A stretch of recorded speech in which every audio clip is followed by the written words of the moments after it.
Really interesting just to find out the stories and all the Kansas City connections, because more than 4 million Americans served in World War I, and the last living veteran lived until just a few years ago, and he was actually born here in Missouri, just up Interstate 35 in Bethany, Missouri, in Harrison County, and actually deployed overseas out of Fort Riley in Kansas. And before he passed away a few years ago, he came here to the National World War I Museum and Memorial.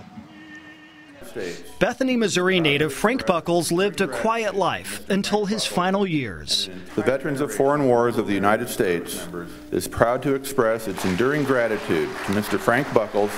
The U.S. Army corporal became famous as America's last living World War I veteran. I have a feeling of longevity, and I might be among those who survived, but I didn't know I was going to be the number one. Buckles lied about his age to enlist in 1917, feeling a sense of duty to serve. He drove an Army ambulance during the Great War in Europe and became a POW during World War II.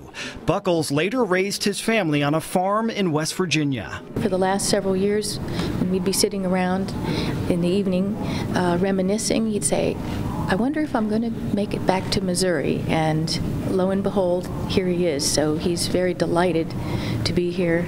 Buckles' family helped him return to Kansas City in 2008 for the Memorial Day ceremony at the World War I Museum and Memorial. Having this opportunity to travel and to talk to people, and people are interested, it's just really incredible, the honors that they are bestowing on my father, and I'm very proud. A few weeks after celebrating his 110th birthday, America's last living World War I vet passed away in 2011.